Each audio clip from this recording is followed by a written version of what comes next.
Ophtalmo vous est présenté par les docteurs Maxime Delbar et Camille Rambeau. Vous y trouverez des interviews d'experts reconnus sur des questions variées pour tous ceux qui souhaitent en savoir plus sur la spécialité ophtalmologique.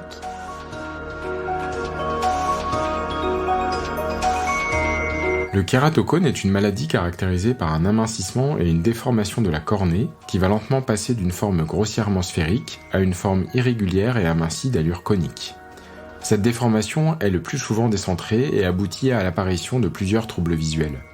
Une myopie évolutive par bombement de la cornée avec un astigmatisme également évolutif, des aberrations complexes avec une vision mal corrigée par des lunettes, un flou visuel avec une impression de brouillard ou de baisse d'acuité visuelle progressive, surtout de loin, avec une photophobie et des difficultés en vision nocturne. Le kératocone touche environ une personne sur 2000. Il peut être très asymétrique en sévérité et en progression entre les deux yeux d'un même patient. Il est classique de situer le début de la maladie à la puberté et d'observer une stabilisation à partir de la 3e ou 4e décennie. Nous nous intéressons dans cet entretien en 2 parties avec le professeur Touboul au kératocone. Aujourd'hui, nous parlerons du traitement de cette maladie. Alors professeur, on va maintenant passer à la prise en charge du kératocone. Quel est l'algorithme de prise en charge du kératocone en 2023 ? Il est vaste en fait l'algorithme, mais bon, disons qu'il y a quelques questions importantes à se poser. Et la première question, c'est est-ce que le kératocone est évolutif ou pas ? Et ensuite, on va regarder la sévérité et l'handicap, en fait. Est-ce que la maladie handicape le patient ou pas ? Donc, la sévérité en premier, parce que le handicap, il va s'aggraver si on ne règle pas le problème de la sévérité. Est-ce que on peut, du premier coup, dire il est évolutif ou il n'est pas évolutif ? C'est rarement le cas. Vous voyez ? Donc, on voit le patient une fois, on fait le diagnostic, on confirme le diagnostic. Même s'il est adressé pour kératocone probablement évolutif, souvent, je ne considère pas qu'il est évolutif tout de suite. Parce que je considère qu'avant de dire qu'il est vraiment évolutif, il faut l'informer et puis essayer de quantifier le nombre de facteurs de risque qu'il a d'être évolutif. Et c'est pas uniquement la topographie, vous voyez. Par exemple, un enfant, donc un jeune, qui se frotte beaucoup, qui est atopique, qui a un kératocone de stade 2 bilatéral, c'est pas du tout le même suivi qu'un adulte de 20 ans qui n'a pas de facteur de risque particulier, qui comprend bien, qui se frotte les yeux de manière un peu occupationnelle. Lui, il n'aura pas le même suivi. Et donc, l'enfant, il faut le revoir très rapidement, dans les 2-3 mois, pour valider qu'il évolue ou pas. Je sais que certains vont directement lui faire un cross-linking, mais je suis pas de cet avis. Enfin, non, moi, je fais pas. Bon, si c'est un plus vieux qui n'a pas trop de facteurs de risque et qui se frotte pas les yeux, qui comprend bien, on va attendre plus longtemps pour le revoir. Et donc là, déjà, on sait si c'est évolutif ou pas. Parce que si c'est évolutif, il va falloir l'éducation, premièrement, renforcer l'éducation. Il va falloir éviction des facteurs de risque. C'est ça, la prise en charge. Donc, s'il y a de l'allergie, s'il y a de l'œil sec, il faut traiter. Et en dernier, on va proposer un cross-linking. Voilà. Parce que le cross-linking, c'est une technique qui n'est pas anodine non plus. Hein. Surtout si c'est un kératocone débutant chez un jeune. Il va être très réactif à la cicatrisation. Il peut faire des complications, d'autant plus qu'aujourd'hui, le standard, c'est encore le cross-linking épi-off, où on enlève l'épithélium. Donc, on crée un ulcère, une plaie à la surface de la cornée. Donc, on ne va pas le faire pour rien.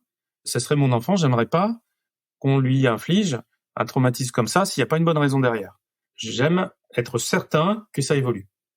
Ensuite, il faut encadrer ce geste-là par le maximum de précautions, parce que pendant 2-3 jours, il y a un risque non négligeable d'inflammation, d'infection, de cicatrice, et c'est vraiment idiot, et on l'a vu quelques fois malheureusement, on peut passer d'un stade très débutant à un stade 4 qu'on devrait greffer plus tard, parce que il y a eu un abcès de cornée, parce qu'il y a eu une intolérance au cross-linking, un syndrome de toxicité des radicolis par exemple, et donc il faut faire attention à l'indication du cross-linking.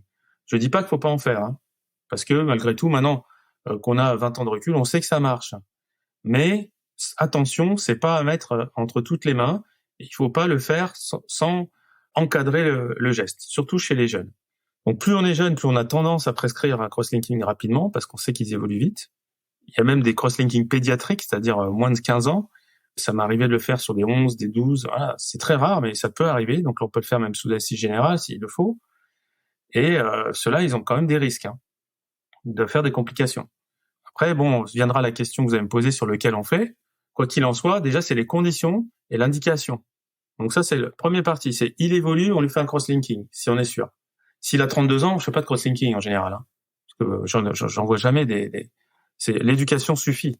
L'éducation, éventuellement des anneaux, voilà. L'anneau a une vertu que je peux vous dire, c'est que quand ils ont un anneau, ils se frottent plus les yeux. Mais on met pas des anneaux à 12 ans, quoi. Donc il y a ça pour l'évolution. Donc évolutif, on est obligé de cerner le problème. Pas évolutif, après c'est est-ce qu'il y voit, est-ce qu'il les voit pas. Et vous savez, le kératocone, c'est asymétrique.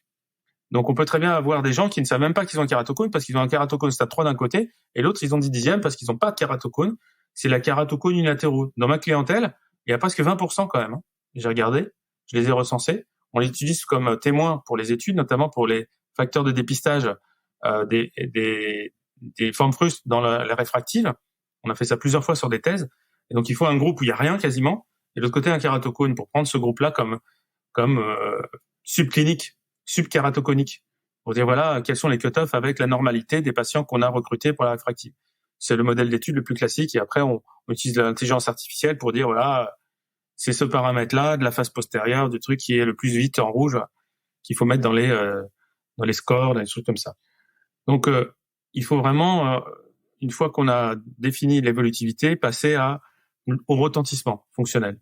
Et donc les formes unilatérales, on n'est pas pressé de prendre en charge. Généralement, ils sont pas très demandeurs.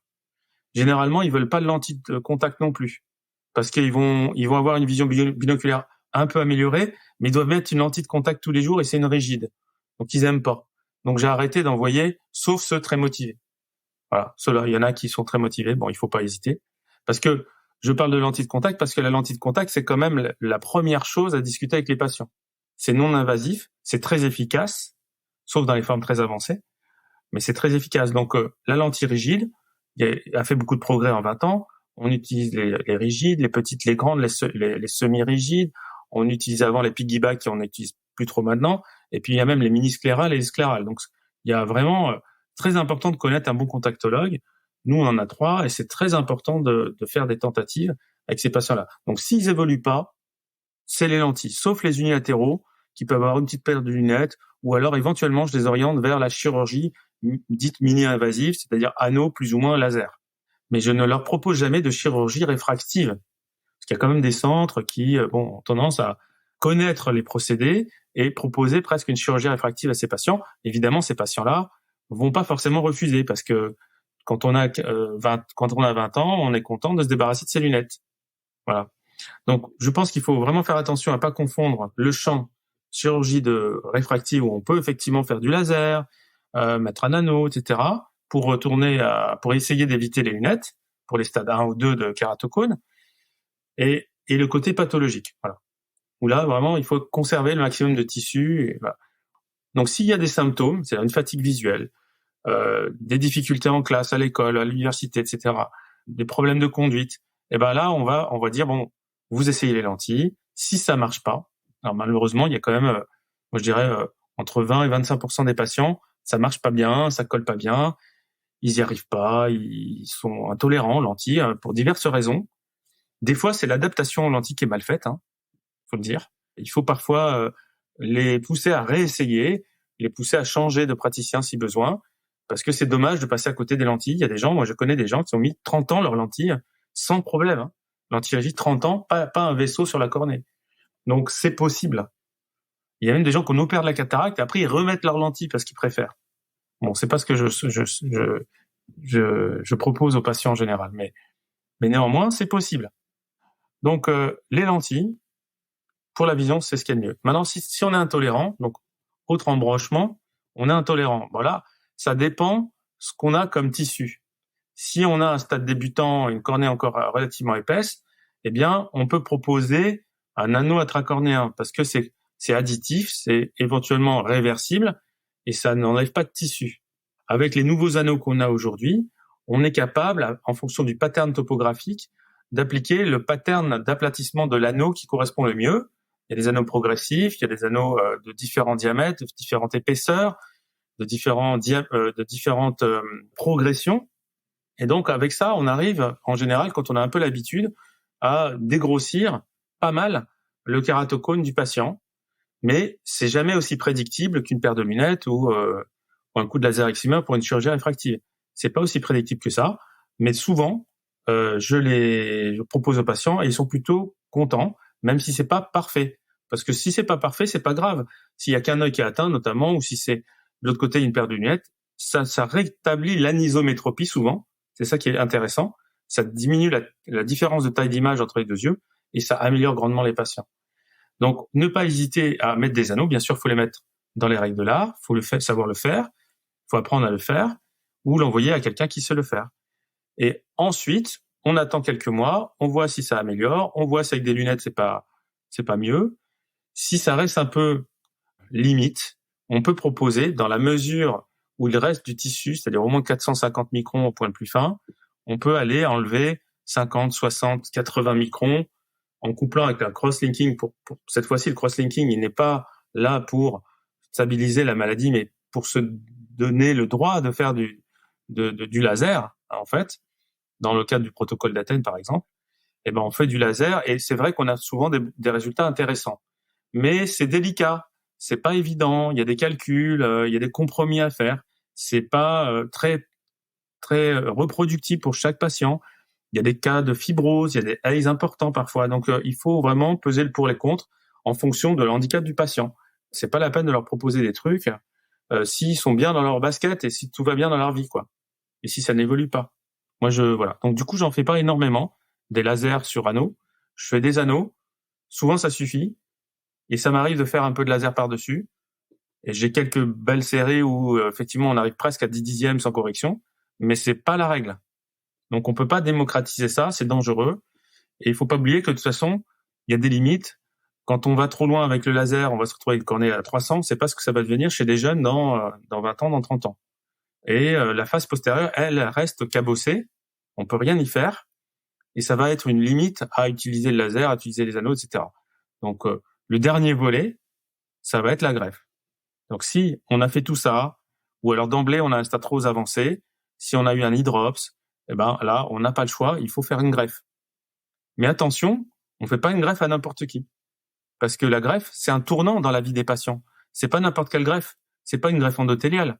C'est pas une greffe lamellaire dissèque. C'est une greffe lamellaire antérieure et éventuellement une greffe totale, parce qu'on n'est jamais sûr à 100% d'y arriver.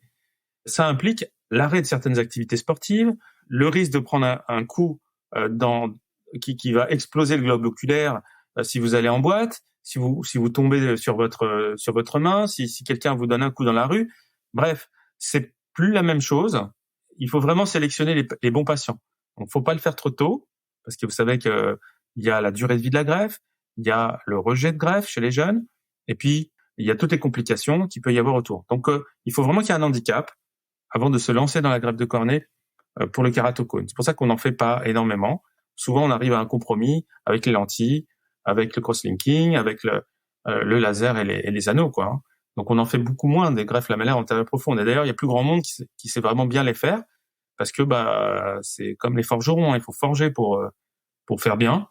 Donc voilà, moi, j'en fais quelques-unes, mais voilà, ça m'arrive d'en rater, enfin d'en transformer en greffe transfixiante. Et maintenant, j'ai même plus tendance à vouloir éviter de faire des lamellaires très profondes, dans certains cas, notamment chez les jeunes, et ne même pas tenter de faire de dissection par la technique de la Big Bubble, qui expose, même dans de très bonnes mains, parfois une perforation. Donc à ce moment-là, je fais des lamellaires manuelles très profondes, consciencieuses, avec un résultat optique un peu moindre, mais une meilleure rigidité, une grande longévité et moins de problèmes à l'arrivée. Surtout s'il y a qu'un œil qui est vraiment très atteint, ça vaut le coup de faire ça.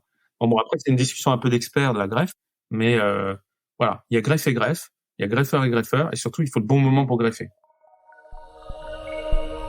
Avant de réaliser un cross-linking, il faut s'assurer que le kératocone soit évolutif. Comment allez-vous vous assurer que ce kératocone est évolutif ? Il y a la topographie, mais est-ce qu'il y a d'autres critères ? La topographie définit l'évolutivité. Voilà, on peut dire ça comme ça. C'est objectif.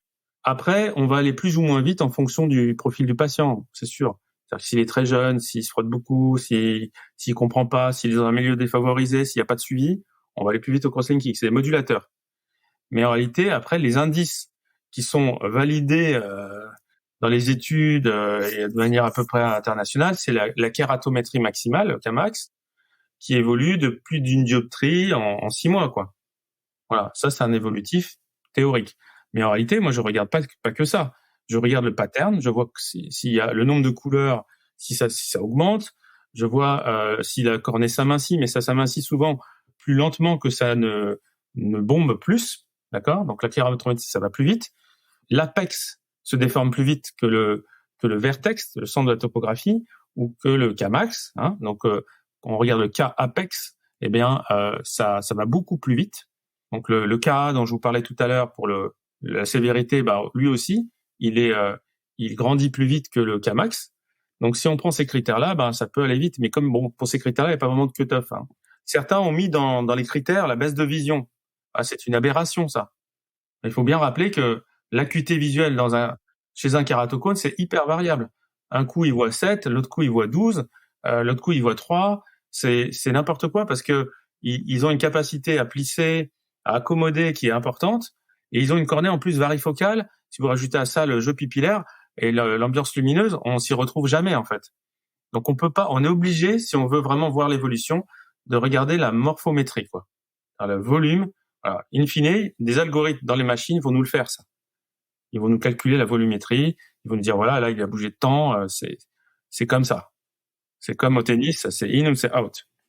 Donc là, on le fait de façon un peu artisanale encore, mais je pense que ça va pas tarder à venir dans nos machines OCT, topographes, qui feront le job pour nous, parce que ça devient compliqué d'homogénéiser.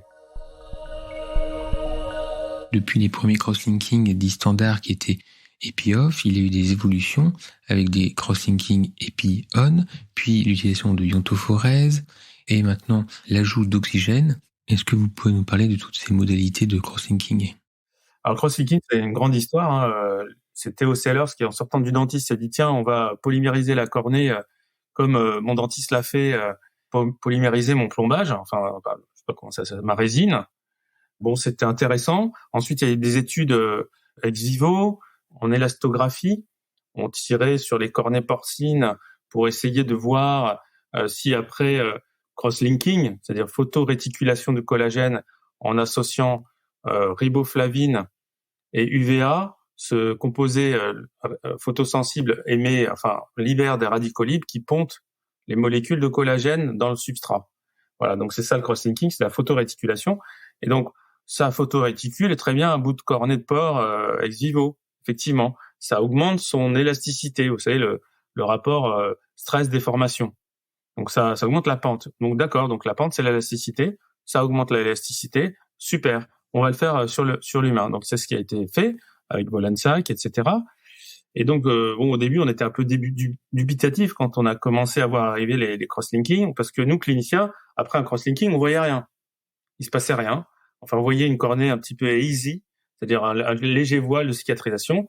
On n'avait pas les OCT qu'on a aujourd'hui. On n'avait pas la microscopie confocale. Enfin bref, on voyait pas grand-chose. On se demandait si ça marchait ou si c'était plutôt du pipeau. On peut se demander si c'était pas plutôt de la suggestion, si c'était pas finalement toutes les choses qui gravitent autour du crosslinking sont plus efficaces que la photoréticulation. C'est une vraie question d'ailleurs, ça le reste. Parce que on les surveille, on les informe, on les éduque, on leur propose des anti-inflammatoires après le crosslinking, hein, et ensuite on les surveille et on a éradiqué tous les facteurs de risque d'évolution. Donc c'est peut-être ça finalement qui marche le mieux, hein. D'ailleurs, personne n'a jamais osé comparer dans une étude que l'éducation et que les anti-inflammatoires ou crosslinking lui-même. Personne l'a fait, ça. Mais ça serait intéressant parce que voilà. Néanmoins, moi, j'ai quand même des cas authentiques de jeunes qui évoluent alors que on a tout vu, on a tout screené, et bah, ils évoluent quand même. Donc, voilà, ils sont arrêtés par le crosslinking. Donc, c'est troublant. Donc, avec le recul, c'est quand même rentré dans les mœurs, le crosslinking. Mais j'avoue que quand on a été parmi les premiers en France à en faire avec Joseph Collin, on n'était pas très, très fiers d'aller faire un crosslinking où on arrachait l'épithélium de gamins de 14 ans en leur mettant des molécules sans savoir ce que ça allait devenir dans 20 ans, quoi. Donc ça a été compliqué au départ. Honnêtement, le crosslinking, j'étais pas très très chaud, mais bon, on était centre de référence, il fallait avancer, il fallait suivre le mouvement, on l'a fait, et petit à petit, on a été rassuré quand même sur le caractère relativement bénin quand même de la procédure, Mais bon, j'avoue quand même, on a eu quelques complications infectieuses, quelques complications un peu inflammatoires aussi qu'on n'a pas pu vraiment étiqueter. Et on en voit encore, on en voit encore, il n'y a rien à faire. Souvent, elles sont rattrapées, mais pas toujours à 100%. Donc, je le dis encore, il faut pas faire de cross-linking à tout le monde et il faut vraiment bien réfléchir et le faire dans les conditions optimisées. Donc, le cross-linking, lequel? Alors, au début, on est parti sur, moi je me souviens, ça durait 1 heure le cross-linking. 1 heure. C'était très long. Il fallait une demi-heure pour faire rentrer la riboflavine qui passe pas facilement dans la cornée. Donc, on mettait de l'oxybuprocaïne pour casser les jonctions intercellulaires. Et puis après, on arrosait avec de la riboflavine pendant une demi-heure. Donc, on faisait connaissance avec le patient. Et après, on éclairait pendant une demi-heure avec des UV à 3 milliwatts. Bon, c'était long, il se passait des trucs. Voilà. Et puis après, il y a eu une démocratisation grâce à l'arrivée de procédures plutôt accélérées, où là, c'était plutôt une demi-heure en tout, avec on a augmenté l'affluence et on a diminué donc le temps d'irradiation et le temps d'imprégnation en modifiant un peu la riboflavine et en ajoutant des excipients pour améliorer la porosité de l'épithélium. Et puis, bien sûr, sont arrivés certains qui ont dit, bon, il y a quand même des complications, ça fait mal, c'est pas agréable, c'est comme une PKR, c'est douloureux, surtout chez les jeunes. Donc, on peut essayer de trouver des solutions pour faire passer dans la riboflavine à travers l'épithélium. Mais bon, c'est une grosse molécule, même avec du dextran, même avec de l'EDTA, même avec d'autres molécules qui cassent les jonctions, qui font en fait des micro-perforations sur l'épithélium, ça ne donnait pas grand-chose. Et déjà, on commençait à voir arriver les méthodes d'analyse OCT, où on pouvait voir un peu la ligne de démarcation qu'on voit en OCT dans les semaines qui suivent le cross-linking, qui signe un peu la jonction de l'interaction entre le cross-linking et la cornée au niveau postérieur. Donc tout ce qui est au-dessus de la ligne de démarcation, c'est censé avoir interagi. Tout ce qui est au-dessous, bon, il s'est pas passé grand-chose parce qu'il n'y a pas eu assez de riboflavine, il n'y a pas eu de radicolib et donc il n'y a pas eu d'interaction suffisante pour, d'une part, faire du pontage, d'autre part, tuer des cellules parce que c'est un killer de cellules, le cross-linking, ça dénerve et ça enlève les kératocytes qui reviennent un peu après tranquillement mais lentement. On n'a jamais vu de nécrose, mais bon, c'est assez étonnant d'ailleurs, mais c'est comme ça que ça marche. Et donc ce cross-linking donc accéléré est arrivé ensuite, où on a diminué le temps et par là même on a diminué la profondeur du cross-linking d'ailleurs. Il est moins profond quand il est accéléré en général. Ça dépend maintenant un peu des protocoles, c'est vrai. Mais je trouve que c'est mieux quand il n'est pas trop profond. On n'a pas besoin de traiter toute la cornée. Vous savez que la biomécanique de la cornée, c'est la moitié antérieure qui assure l'essentiel de la biomécanique. Le reste, c'est des lamelles qui s'empilent. Et d'ailleurs, quand on met une cornée dans la flotte, une greffe de cornée, quand on a un greffon cornéen, quand on le met dans l'eau, on voit que c'est la partie postérieure qui gonfle. Les plis, ils sont à la partie postérieure, ils sont pas devant. Il faut renforcer la partie antérieure de la cornée. C'est pas logique d'aller taper les kératocytes très profonds, d'aller exciter l'endothélium, parce qu'on peut avoir également des pertes endothéliales. Donc l'accéléré, ça a été plutôt un point positif, mais ça restait quand même douloureux, ça restait quand même relativement long, mais ça restait quand même dangereux potentiellement pour les infections. Ces cross-linking par iontophorèse ont aussi vu le jour. On s'est dit bon on n'arrive pas à faire passer par des petits trous à travers l'épithélium la riboflavine, donc on va utiliser un champ électrique puisque c'est une molécule qui est chargée. Voilà. Donc la iontophorèse, ça avait été développé pour d'autres choses, pour faire rentrer d'autres molécules, je crois notamment pour le glaucome et choses comme ça. Et ça a été repris. Il y a eu un regain d'intérêt. Moi, dans ma thèse de science que j'avais fait sur des lapins et le cross-linking, j'avais regardé en élastographie des lapins que j'avais traités avec la iontophorèse. Parce que si on faisait des cross-linking épi-off à des lapins, eh bien, il y avait une plaie et il y avait des infections assez rapidement. Donc, c'était pas un très bon modèle. Donc, j'avais utilisé la iontophorèse pour pas avoir d'infection et ça permettait d'avoir quand même un cross-linking superficiel, mais on le voyait très bien, inhomogène. C'est-à-dire qu'il y avait des taches, en fait, sur la cornée. C'était pas homogène du tout. Et la ligne de démarcation, elle était là, elle était pas là, elle était plus là. Enfin bref, elle était pas là souvent. Et donc, on a abandonné petit à petit. Et même dans les études cliniques, nous, on avait fait une série d'une 60aine de patients. Il y avait plus d'un tiers de patients qui étaient manifestement encore évolutifs l'année suivante, quoi. Donc, on a arrêté avec la iontophorèse. Il y en a encore qui l'utilisent. Voilà. Après, il y a eu plein de variantes, des gens qui ont mis des lentilles de contact quand la cornée était trop fine. Bref, beaucoup de choses ont été dites sans qu'il y ait beaucoup de preuves, parce que bon, c'est compliqué de faire des études surtout quand tout le monde change en permanence les recettes. L'avancée la plus récente, c'est la découverte de l'amplification de la réaction en fonction de l'oxygène. Donc si on sature en oxygène, on augmente l'intensité de la réaction sans avoir à augmenter le temps, la quantité de photons, etc. Donc ça, c'est la base de ce qu'on appelle aujourd'hui le cross-linking boosté par l'oxygène, qui n'est pas pour l'instant sur le marché, qui n'a pas de marque HCE ni FDA. Mais on a fait des études, nous, à Bordeaux, on a eu quelques cas, on les a suivis. Bon, l'avantage, c'est que ça fait beaucoup moins mal. Pas mal du tout, ça fait un petit peu mal quand même, mais c'est beaucoup moins, et puis il n'y a pas ces risques infectieux importants. Mais il y a toujours les risques de toxicité cellulaire associés au cross-linking. Donc ça reste quand même pas un jouet. Et donc, en rajoutant de l'oxygène, on augmente l'efficacité. Donc, on va vers ça. Il y a des études en cours internationales. La FDA, c'est pour dans quelques années, 1 an ou 2 peut-être, je pense. Et ça permettra de faire des cross-linking, non pas plus fréquemment, mais avec un peu plus de sécurité. Parce que je pense pas que ça nous autorise à augmenter la fréquence des cross-linking, sous réserve que c'est moins risqué. Ça serait un mauvais travers, ça. Est-ce qu'il vous est déjà arrivé de répéter un cross-linking chez un patient qui était encore évolutif? Alors, c'est quand même très rare d'avoir répété le cross-linking. Ça m'est arrivé de le faire peut-être moins d'une dizaine de fois. Vous voyez, seulement si on a la preuve formelle que ça évolue malgré un cross-linking bien conduit. Parce que des fois, c'est des cross-linking qui ont été avortés ou qui n'étaient pas efficaces, pas bien faits ou pas bon protocole. Ça peut être fait. Alors, dans la littérature, c'est plutôt chez des enfants. C'est-à-dire que des cross-linking faits chez des enfants, ils ont eu une efficacité un certain temps, et puis après, on estime que ça continue à évoluer. Ils rentrent dans une deuxième phase de leur vie, ils deviennent ados, et ça change un peu certaines choses. Et du coup, parfois, on est obligé de le faire. C'est pas forcément une contre-indication. En tout cas, voilà. En pratique, vous réalisez des cross-linking epi-off accélérés, c'est bien ça? Bon, moi, je fais des très accélérés quand même, parce que je le fais depuis très longtemps, et j'ai pas changé de protocole depuis plus de 10 ans, et je trouve qu'il marche bien. Et donc, j'aime bien garder ce qui marche bien, tant que j'ai pas quelque chose de mieux.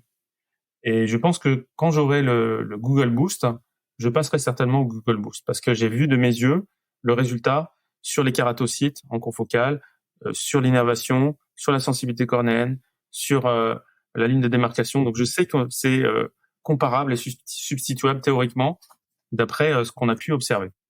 Il y a même une procédure qui est en train de se valider. On fait actuellement une étude clinique dessus pour un laboratoire qui vise à traiter en fonction de la topographie. Donc c'est EPI-ON topo-guidé. C'est pas idiot non plus. À nous de trouver les bons paramètres, parce que finalement, ce qui est dans le fondement de la déformation et de la progression, c'est l'anisotropie élastique.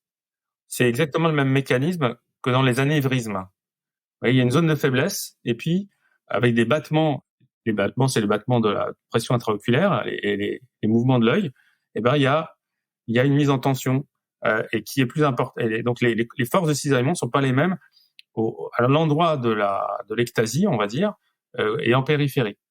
Et donc c'est réduire cette anisotropie élastique en faisant un différentiel, c'est-à-dire en photoréticulant plus l'ectasie que ce qu'il y a autour, c'est intéressant intellectuellement. Voilà. Donc on ne sait pas trop si ça va marcher, et on espère même que ça pourrait aplatir du coup, donc inverser l'ectasie. Et donc il y a des espoirs là-dessus, on ne sait pas, c'est en cours d'investigation, mais donc ça sera un cran au-dessus encore du passage à l'EPI-ON à la place de l'EPI-OFF accéléré qui est maintenant monnaie courante. Alors, est-ce que vous pouvez nous parler des CARES, les cornéales allogéniques intrastromal ring segments? Alors oui, c'est quelque chose qui évolue depuis maintenant 5 ou 6 ans, je pense. C'est Susana Marcos qui l'a décrit en premier, et je sais qu'il y a quelques centres qui s'y intéressent en Europe maintenant. Moi, j'en fais pas. C'est pas que j'ai pas envie d'en faire, mais c'est complexe. C'est pas si simple que ça à faire. Ça me semble être une bonne alternative pour les patients en attente de greffe, qui ne sont pas des bons candidats pour la greffe. Je vous ai dit que tout à l'heure, il fallait pas greffer tout le monde. Ça peut être une bonne alternative à ces patients-là, parce que ça va épaissir la cornée quand même. Ça peut réduire de façon assez importante l'asymétrie, mais c'est pas facile à mettre en œuvre quand même, hein, parce que il faut faire un canal au laser femtoseconde. Et vous savez, quand vous aplatissez la cornée d'un kératocone évolué avec un femtoseconde, ça fait des plis. Ça déplace l'apex, c'est pas facile de centrer.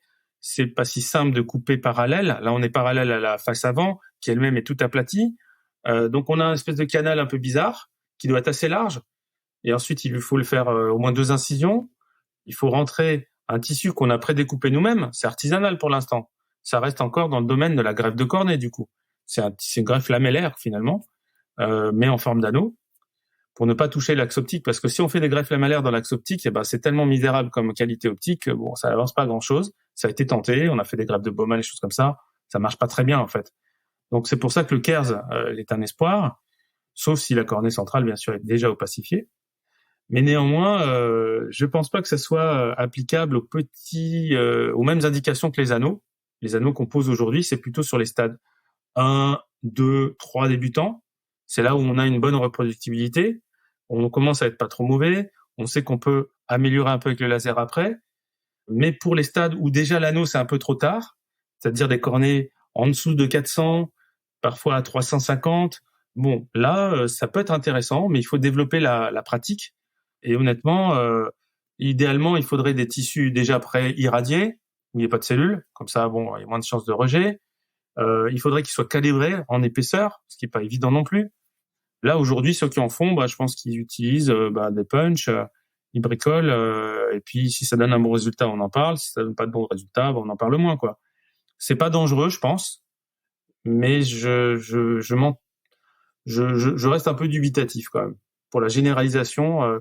Où je pense que ça va être un outil supplémentaire en alternative à une greffe de cornée quand on n'a pas envie de la faire, quand on pense que c'est pas le bon contexte. Donc ça peut être un outil intéressant quand même.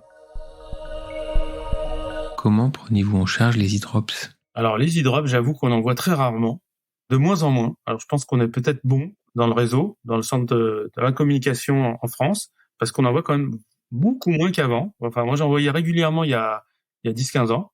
Et là, j'en ai pas vu depuis au moins 6 mois au CHU de Bordeaux. Donc ça, c'est le premier commentaire. Tant mieux. Maintenant, quand il arrive, Marc Muren a merveilleusement décrit ce qu'il fallait faire. Ça a été un des pionniers à utiliser ces techniques de suture. En fait, on va essayer de rapprocher tout simplement les lamelles postérieures qui ont rompu. Voilà, l'endothélium suit en général. Et ces sutures compressives permettent la cicatrisation du mur postérieur. Parce que l'e-drop, c'est une rupture des lamelles postérieures. Et après, il y a des lacs qui se créent dans la cornée. Et le patient voit sa cornée glauque devenir bleutée. Ça s'ouvre pas, ça perfore pas, il n'y a pas de fuite. Mais ça peut quand même engendrer, vu l'importance du bombement, des érosions superficielles, des surinfections. Faut pas laisser traîner non plus. Faut expliquer au patient qu'on va essayer comme une fracture finalement, essayer de réduire la fracture. Et c'est surtout les sutures. Avant on mettait du gaz. C'est dangereux le gaz, attention. Ça peut entraîner des urètes Zavalia, des blocages pupillaires. Donc faut faire attention. Si on met du gaz, c'est sous haute surveillance, surtout chez ces jeunes qui sont fac. Mais néanmoins, un peu de gaz et des sutures sous surveillance, ça se passe bien et on aboutit à quoi ? Souvent une belle cicatrice centrale qui va nous amener à l'étape suivante, c'est-à-dire la greffe souvent transfixiante. Parce qu'une fois que le plan postérieur est opacifié et que la desmée a été coupée, même si elle a cicatrisé un peu, on n'arrive pas à faire de big bubble, ou la big bubble échoue toute seule, tout de suite. Et même les découpes lamellaires profondes manuelles laissent souvent une cicatrice mal placée. On peut laisser une cicatrice, ça dépend du contexte. Si c'est un patient trisomique, par exemple, c'est mieux que rien. Il faut savoir, encore une fois, le choix de la technique de greffe, c'est vraiment un monde à part. Il faut savoir, avec l'expérience, choisir la technique qui correspond à chaque patient. C'est pas gravé dans le marbre. Quelle est la place des implants FAC dans le traitement réfractif des kératocones stables ? Alors, les implants FAC, c'est quelque chose qu'on connaît surtout pour la chirurgie réfractive quand même. Alors, en France, on n'est pas des gros poseurs d'implants FAC, c'est vrai. C'est plutôt le laser et le LASIK en particulier qui a la palme d'or. Mais dans certains pays asiatiques, on fait beaucoup moins de laser et beaucoup plus d'implants. Donc c'est quelque chose qui commence à être safe et bien maîtrisé. Donc faut pas hésiter à prescrire des implants phac. Alors, bien sûr, on entend par implant phac les implants rétro-pupillaires, hein, du type ICL ou IPCL, puisque c'est les deux qu'on a nous en France. Donc ces implants peuvent tout à fait trouver leur place lorsqu'il y a par exemple une myopie forte associée, parce que des fois on a un kératocone stade 3, mais on a aussi un myope avec une longueur axiale de 28. Et là, même si on met des anneaux, parfois c'est compliqué. Mais la meilleure indication, c'est surtout les anisométropies. C'est pour réduire l'anisométropie quand on peut pas le faire par les anneaux, par le laser, par la lentille. Quand un patient se retrouve avec d'un côté un œil qui a -1, -1,50 et de l'autre côté il est à -12, même si vous régularisez sa cornée, s'il n'a pas une lentille par derrière parce qu'il la tolère pas ou il la veut pas, ça sert à rien. Son œil, il voit rien du tout. Donc là, c'est un très bon cas d'indication d'implant ICL. La question, c'est qui paye l'implant, parce que c'est une pathologie, le kératocone. Il n'y a pas d'acte d'accès CRM pour les implants. Bon, donc soit votre centre peut le prendre en charge, soit c'est au patient de payer le prix de l'implant. Et dans ces cas-là, est-ce que vous allez prendre en charge l'astigmatisme du patient, et auquel cas, comment allez-vous le prendre en charge pour le calcul de l'implant phac? Alors voilà, l'astigmatisme. Alors ouais, c'est la même question que pour les implants toriques, hein, je pense, de la cataracte. Hein. En gros, ça va être la même question, le même questionnement. Quand on a à mettre un implant intraoculaire ou à changer le cristallin et à mettre un implant peut-être torique, comment on fait pour choisir la toricité? Est-ce qu'on en met une déjà? Ça dépend de la topographie, je trouve, parce que ça dépend beaucoup de la topographie, parce que là, quand même, pour les implants phac, c'est la réfraction normalement, et pour la cataracte, l'extraction du cristallin, c'est la topographie. Mais dans la réfraction du patient même phac, c'est quand même l'aspect de l'astigmatisme. Est-ce qu'il est très irrégulier ou pas, qui va quand même conditionner le résultat et la faisabilité. Parce qu'on peut toujours mettre un implant torique. Il y aura quand même une partie qui sera efficace. On peut même aller regarder sur les décompositions de Fourier qui sont disponibles sur les topographes Chemflug et autres. On peut voir l'axe de l'astigmatisme théorique régulier qui est dans la décomposition des aberrations optiques. Voilà, on peut le voir. Mais s'il y a beaucoup trop d'aberrations autour, ça sera pas forcément facile de choisir l'amplitude et l'axe. Voilà, donc ça sera mitigé comme résultat, il faut avertir le patient. Mais ça vaut le coup d'essayer, je pense quand même. Ça vaut le coup. Dans la mesure de possible, il faut essayer de régulariser un maximum l'astigmatisme, même s'il est important, mais s'il est régulier, c'est un bon point. Donc moi, ça m'arrive très fréquemment de proposer à des patients âgés des anneaux intracornéens pour régulariser l'astigmatisme. Pas forcément l'annuler, parce que je sais que derrière j'ai un implant torique, et ça donne de très bons résultats. Ils ont porté des lentilles toute leur vie, et puis derrière, on sait que il va falloir choisir lentille, stop ou encore. Si on met une lentille, hors de question d'aller mettre un implant torique, parce qu'après l'astigmatisme est révélé par la lentille. Donc c'est important de choisir à ce moment-là. Mais généralement, à 80 ans, 70 ans, les lentilles, on sait que ça va peut-être pas durer si longtemps que ça.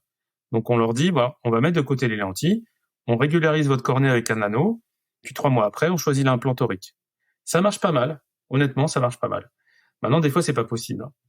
Pour les patients plus jeunes, quand c'est l'anisométropie qui est le problème, là, faut pas trop en demander non plus. Vous voyez? Parce qu'on va pas jouer à pénaliser, à se tromper d'axe. C'est dommage. Donc, il faut traiter le défocus, parce que ce qui est important, c'est l'anisométropie, là. C'est pas forcément d'aller mettre un implant torique pour que le patient se retrouve avec 10 sur 10 en correction. C'est pas une chirurgie réfractive. Donc, si vous pensez que vous pouvez, d'après la topographie, raisonnablement le fournir, allez-y. C'est possible. Par exemple, s'il n'y a pas eu d'anneau pour régulariser, prescrivez d'abord un anneau, on régularise un petit peu, et puis après, on peut poser l'implant phac. C'est un coup à 2 bandes. Donc, je pense qu'il faut, essayer de garder un peu le sens de la mesure, et se rappeler que c'est pas une chirurgie réfractive vraiment, bien le faire comprendre au patient qui parfois comprend pas, surtout s'il doit payer un complément. Donc méfiez-vous de ça. Donc donc chaque situation mérite une analyse approfondie, quoi. Mais le kératocone, c'est formidable parce que c'est de la chirurgie réfractive à tous les niveaux, avec tous les extrêmes. Donc, dans mon activité, je fais les deux. C'est un peu dissonant, hein, mais d'un côté, j'ai des kératocones que j'essaie d'éviter pour la réfractive, et de l'autre côté, j'ai plein de kératocones qui m'apprennent pour la réfractive. Passons maintenant à la question du patient. Ce sont des questions qu'on entend souvent en consultation. Oui, professeur, on entend souvent en consultation. Quel est le risque que mes enfants aient également un kératocone ? Alors moi, généralement, je leur dis qu'il est faible si ils sont vigilants. Je leur dis qu'il y a quand même un peu plus de risques parce qu'on sait qu'il y a un aspect environnemental, mais je leur dis qu'il n'y a pas du tout de transmission génétique absolue et que c'est pas que s'ils développent un kératocone, c'est probablement plutôt par un problème comportemental que par un problème héréditaire, hérédité donc des gènes des parents. Donc moi je les rassure là-dessus. C'est hyper culpabilisant pour des parents de savoir qu'ils ont peut-être les mauvais gènes. Donc des fois, on est obligé de le dire quand c'est des dystrophies où toute la famille est malade. On est obligé de le dire que c'est les parents qui filent la maladie. Mais là, je pense qu'il vaut mieux s'abstenir.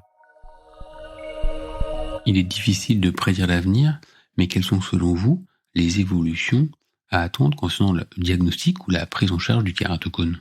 Ouais, il y a beaucoup de choses. C'est un champ très dynamique. Qu'à voir les publications sur le kératocone, c'est fabuleux en fait. Je pense que ce qui évolue le plus vite, c'est l'imagerie quand même. Ça évolue énormément. Donc, on va pouvoir avoir des machines qui vont faire toute cette démarche automatisée qu'on fait actuellement, qui seront enrichies par des algorithmes, des IA, pour nous dire si on a vraiment un kératocone, à quel stade il est, le classer automatiquement. Éventuellement, on pourra rentrer des données environnementales dedans. Il nous donnera un pronostic, un score. On essaye de faire un score prédictif de progression. Il pourrait nous dire oui, lui, c'est plutôt cross-linking, oui, non, et quand, rapidement, pas rapidement. Tout ça, je pense que des algorithmes vont pouvoir arriver à le faire. Et pour la prescription des actes chirurgicaux, il est probable que toute la technologie des anneaux, ça va encore évoluer. Les anneaux biologiques, ça pourrait aussi être quelque chose d'intéressant, mais c'est pas encore mûr. On sent bien. Le cross-linking, peut-être qu'il va être capable de réduire les petits kératocones, de faire de la photoréticulation orthopédique, on va dire. Donc il y a énormément de choses et beaucoup de gens cherchent dans ce domaine-là. Mais ce qui avance vraiment le plus vite, c'est tout ce qui est imagerie quand même, comme souvent en ophtalmologie d'ailleurs. On est capable de même faire des simulations. On va pouvoir montrer aux patients comment la vision se dégrade si le kératocone évolue en faisant des simulations à partir de ses propres données biométriques.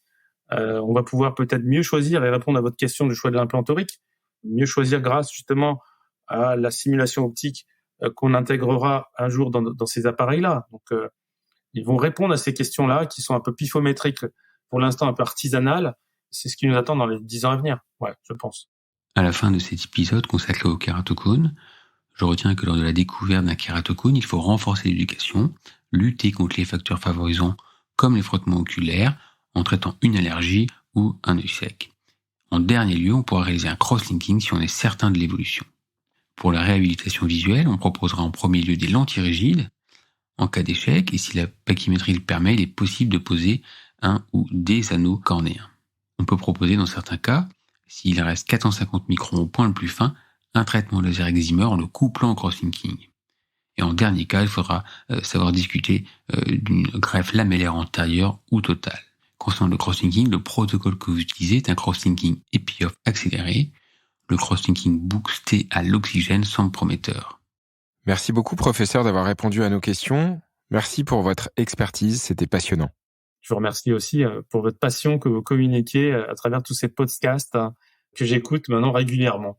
Bravo à vous deux. Merci beaucoup, professeur Touboul, pour le temps que vous nous avez consacré ce soir.